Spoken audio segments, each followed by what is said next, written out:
Now for the bias binding part. My quilt is 48 inches square.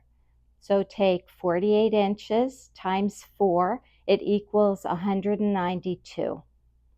Take the width of the strip of bias binding that you want to make.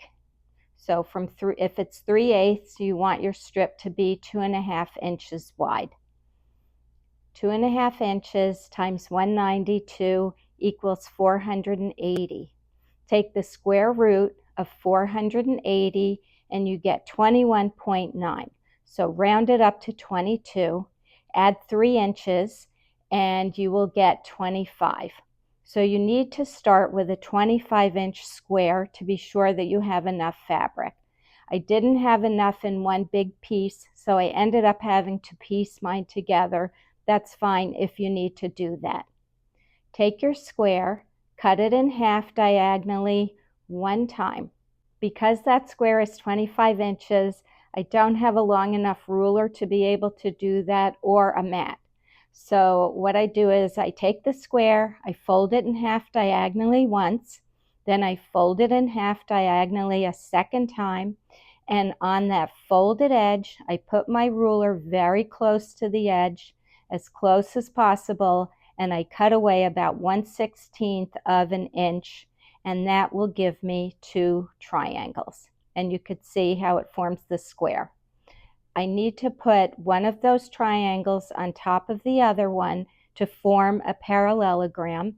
I will sew along this seam, and then I will press that seam open, and that's my parallelogram.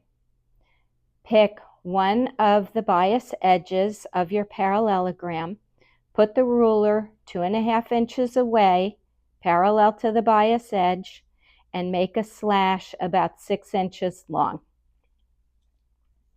Take the bottom of your parallelogram and take the corner that is not as pointy and match it to the pointy corner next to the strip that you just started to cut.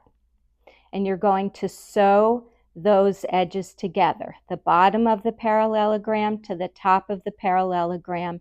You're not sewing on the bias, it is on the grain line, so it's easier to sew.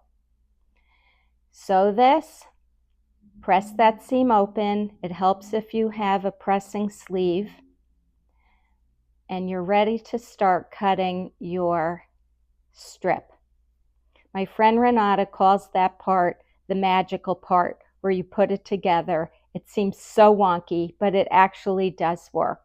You are going to use your ruler, place 2.5 inches away from the bias edge, and you're going to continue that slash that you started all the way around the whole thing, because you've created a tube, and it will work. And towards the end, it starts to get a little wonky. You go as far as you can with it being 2.5 inches, and you will have enough to do your whole quilt with it. You're going to fold that in half, wrong sides together, and right sides out, and you will press it, and then you can roll it onto a tube like this. I have many examples because I have leftovers. The tube helps keep it nice until you're ready to use it. And that's how you make bias binding. It's pretty simple. I learned this process from the owner of Cozy Quilts in Scotch Plains way back in the day.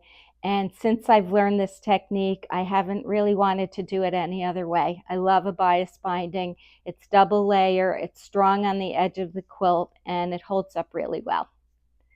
Thanks so much for watching. These directions are also in my book, The UFO Cure. It has really great pictures that go along with it as well. Like the channel, subscribe to the channel, and we'll see you soon. Thanks. Bye.